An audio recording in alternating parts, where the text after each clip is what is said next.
Olá, o meu nome é Cláudia Martim e eu quero que você aí seja muito bem-vindo ao meu canal de História da Igreja.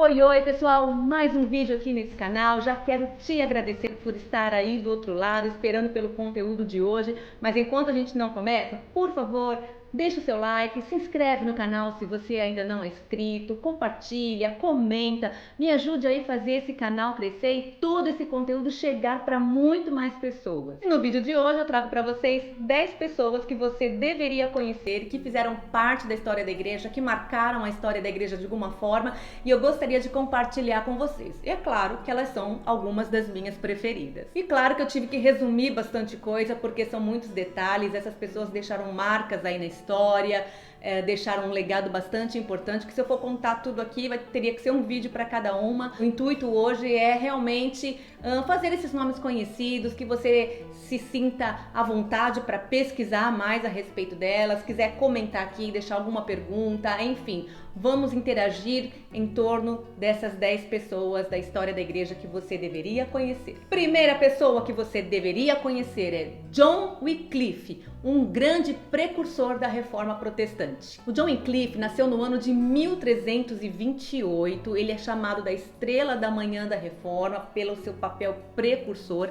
Ele foi um teólogo, um professor bastante importante no século XIV. John Wycliffe é muito conhecido por sua defesa da tradução da Bíblia para o inglês, o que desempenhou um papel crucial na disseminação do conhecimento religioso entre o povo comum. Wycliffe acreditava firmemente que todo cristão deveria ter acesso direto às Escrituras e que a Bíblia deveria ser a autoridade máxima, superando o poder da Igreja e a sua hierarquia. Além de sua contribuição na tradução da Bíblia, Wycliffe também contestou a riqueza e o poder da Igreja Católica, criticando a corrupção e a ostentação dos líderes religiosos de sua época. Suas ideias reformistas influenciaram gerações posteriores de reformadores, e ele é considerado como um dos precursores da Reforma Protestante. Embora tenha enfrentado oposição e suas ideias tenham sido condenadas pela Igreja, o legado de Wycliffe permaneceu vivo, inspirando e transformando significativamente o cenário religioso e social da sua época. Wycliffe morreu em 31 de dezembro de 1384. Acredita-se que ele tenha sofrido um derrame que resultou na sua morte. Ele foi enterrado e, posteriormente, cerca de 30 anos após a sua morte, os seus restos mortais foram exumados e queimados por um decreto da Igreja Católica como parte de uma condenação póstuma de suas ideias reformistas. No entanto, sua influência e impacto continuaram a se espalhar através dos seus escritos e do movimento reformista que ele ajudou a iniciar. Segunda pessoa que você deveria conhecer na história da igreja, Fanny Crosby, a compositora cega. A Fanny nasceu no ano de 1820 e ainda bebê, ela teve uma doença, uma infecção nos olhos, e a medicação que foi receitada infelizmente deu errado e ela acabou ficando cega. Mesmo tendo sofrido por um erro médico que a cegou, Fanny nunca se revoltou. Mesmo que seus olhos físicos nada enxergassem, seus olhos espirituais a auxiliaram durante toda a sua vida. O evangelho foi plantado em seu coração pela avó que passava horas e horas lendo a Bíblia para ela. Aos 15 anos, ingressou no Instituto de Cegos de Nova York, onde estudou e se tornou professora. Escrevia hinos a qualquer momento e lugar, e seus melhores hinos surgiram dessa maneira. Tocava violão, harpa, piano e cantava muito bem.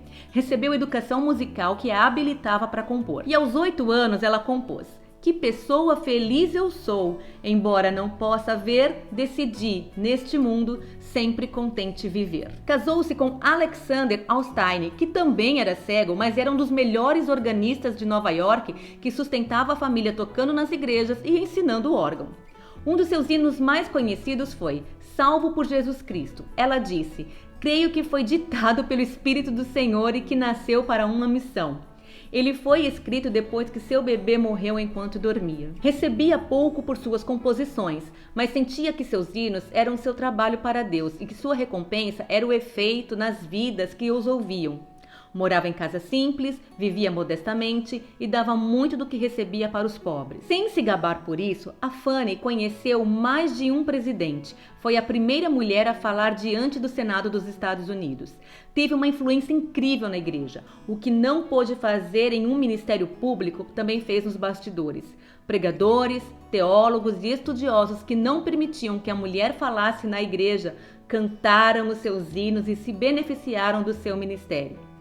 Poucos dias antes de sua morte, ela declarou: "Creio que a maior bênção que o Criador me proporcionou foi quando permitiu que a minha visão externa fosse fechada.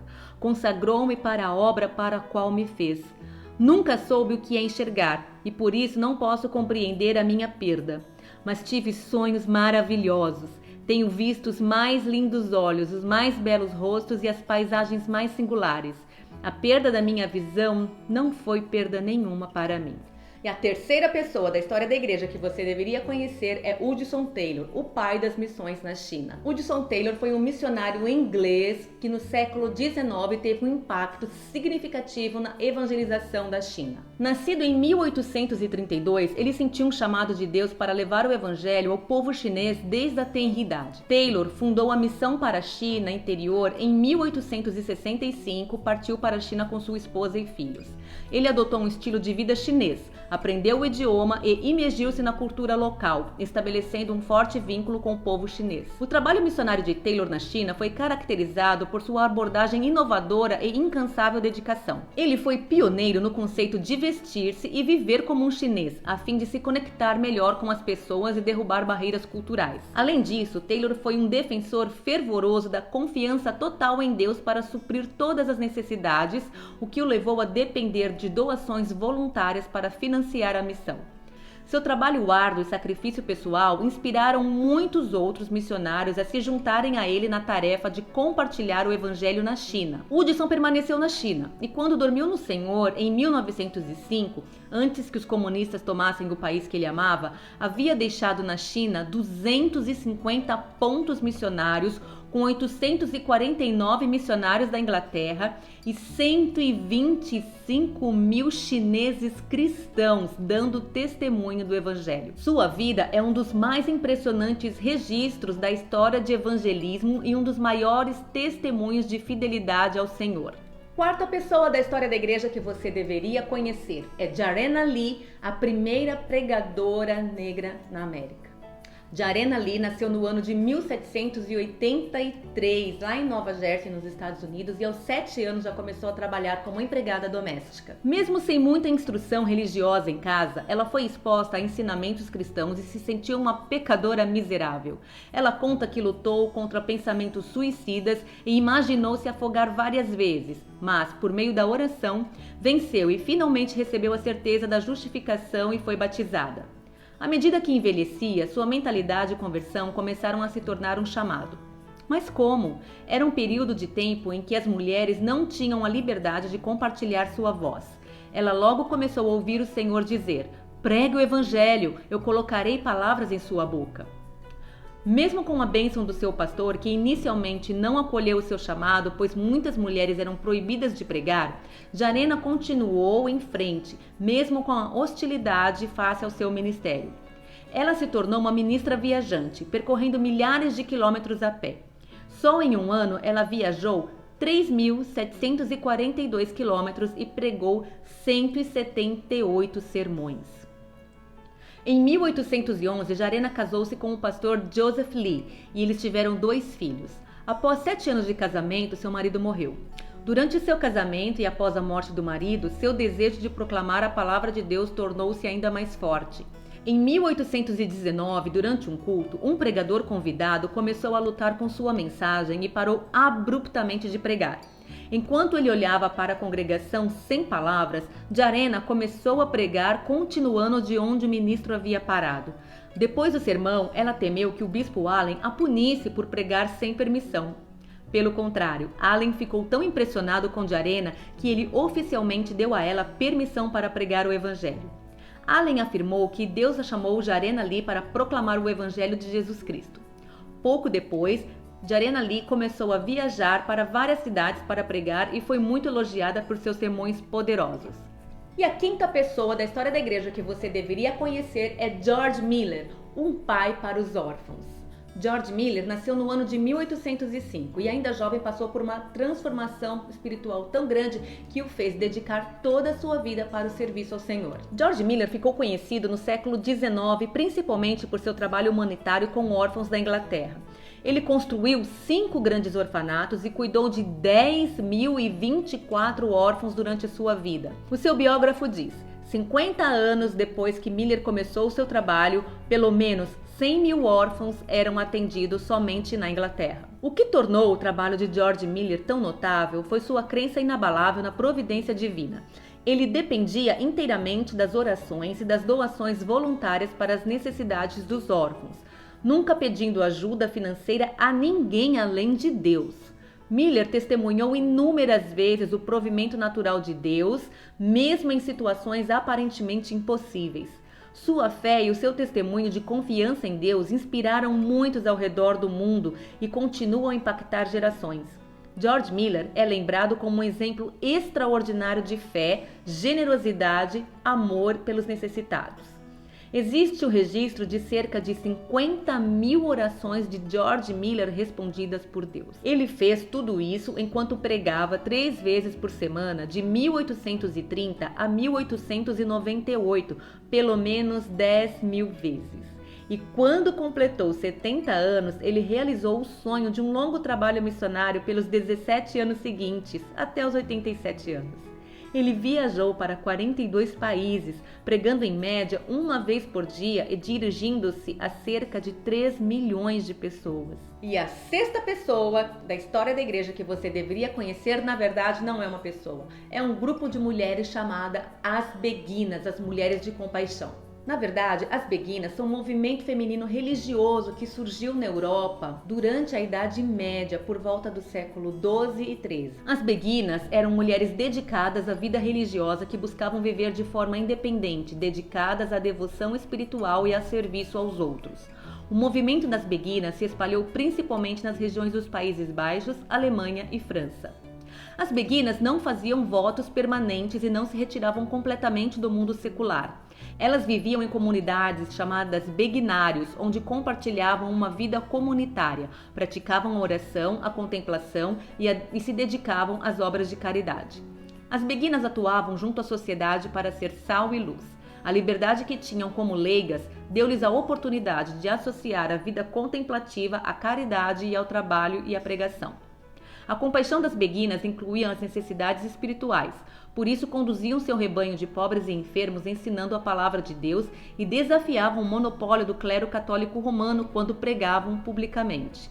As beguinas eram valorizadas por sua devoção religiosa, sua independência por desafiar as convenções sociais da época. E a sétima pessoa da história da igreja que você deve conhecer é Policarpo de Esmirna, o bispo que morreu como mártir. Policarpo de Esmirna é conhecido como um bispo e um mártir cristão do século II e é considerado o último elo com a igreja apostólica. Nascido por volta do ano de 69 na cidade de Esmirna, atual Turquia, ele foi discípulo direto do apóstolo João. Policarpo foi reconhecido por sua liderança e ortodoxia doutrinária, sendo uma figura respeitada dentro da igreja primitiva. Policarpo foi um defensor ardente da fé cristã e lutou contra heresias e falsas doutrinas que ameaçavam a igreja. Em 155 d.C., durante uma perseguição aos cristãos, Policarpo foi preso e martirizado, sendo queimado vivo. Sua coragem e fidelidade à causa de Cristo tornaram-se um exemplo inspirador para os cristãos ao longo dos séculos, testemunhando a força da fé em face à perseguição. Em sua mais famosa frase, após ser persuadido a adorar a César para negar assim a sua fé e evitar o martírio, ele disse: "Eu tenho servido Cristo por 86 anos e ele nunca me fez nada de mal. Como posso blasfemar contra o rei que me salvou? Eu sou um crente." E a oitava pessoa da história da igreja que você deve conhecer é Árgula von Grumbach, a escritora defensora da Reforma Protestante. A Árgula foi uma alemã, escritora e defensora ferrenha da Reforma Protestante no século XVI. Nascida em 1492 na Alemanha, ela se tornou uma das primeiras mulheres a expressar publicamente seu apoio à causa reformista e a criticar abertamente as autoridades da Igreja Católica.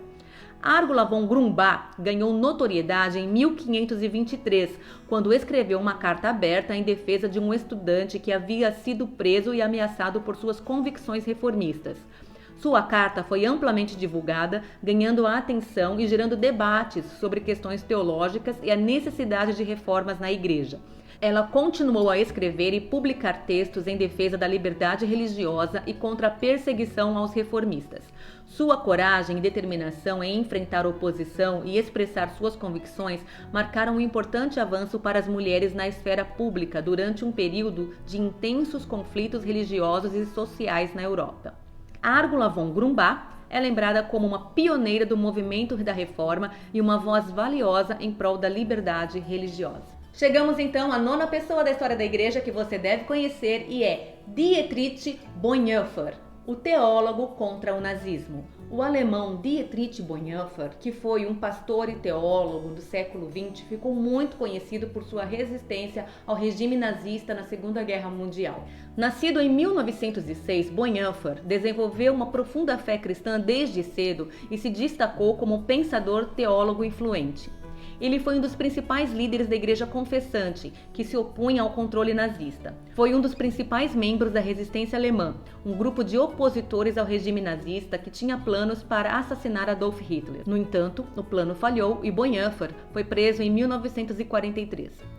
Durante seu tempo de prisão, ele continuou a escrever e a refletir sobre questões teológicas, deixando um legado de obras influentes como Vida em Comunhão. Na madrugada de 9 de abril de 1945, Dietrich Bonhoeffer foi levado nu até o pátio de execuções na prisão da Alemanha. Os guardas o ridicularizaram e o desprezaram. Aos pés do cadafalso, Bonhoeffer ajoelhou e orou. Então subiu os degraus até a forca, onde morreu cerca de 30 minutos depois, asfixiado por um nó de corda.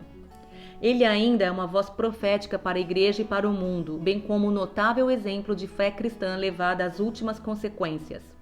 A custosa oposição ao regime nazista, a afiada percepção acerca das implicações do discipulado cristão, o desvelamento do cristianismo superficial e a habilidade de ajudar a Igreja a traçar uma rota em meio ao Ocidente pós-cristão tornam Bonhoeffer um permanente pai da Igreja.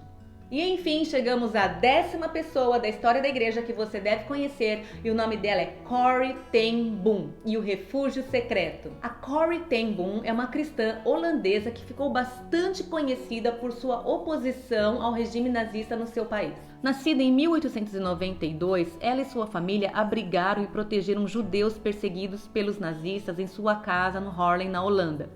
Havia paredes falsas dentro da sua casa onde os judeus se escondiam dos nazistas. Em 1944, a família de ten Boom foi descoberta e presa. Corrie e sua irmã Betsy foram enviadas para campos de concentração, onde enfrentaram condições desumanas. Apesar das adversidades, Corrie manteve a sua fé inabalável e compartilhou mensagens de esperança e perdão com seus companheiros de prisão. Após a guerra, ela fundou um centro de reabilitação para sobreviventes do Holocausto e viajou pelo mundo compartilhando sua história de coragem e perdão. Corrie ten Boom é lembrada como uma heroína do Holocausto e um exemplo inspirador de compaixão, resistência e fé diante da adversidade. E é isso aí, pessoal. Esse é o vídeo de hoje. Eu separei aí pessoas da história da Igreja que você deveria conhecer. Dentre tantas e tantas e tantas pessoas, eu escolhi essas 11 que por algum motivo são as que mais falam ao meu coração e quis compartilhar com vocês. E eu quero que você conte aqui nos meus comentários se você conhecia todas elas ou não, quem você nunca ouviu falar, que você ouviu falar pela primeira vez nesse vídeo, qual pessoa você gostaria de ver que eu não coloquei aqui nessa relação. Eu quero realmente que você me conte, tá bem? E eu te agradeço tremendamente por ter ficado comigo nesse vídeo. Que Deus te abençoe, que você continue firme no Senhor, em oração, na sua igreja local, servindo a Deus. E que você esteja comigo aqui no próximo vídeo para mais conteúdo sobre a história da igreja. Deus te abençoe. Tchau, tchau.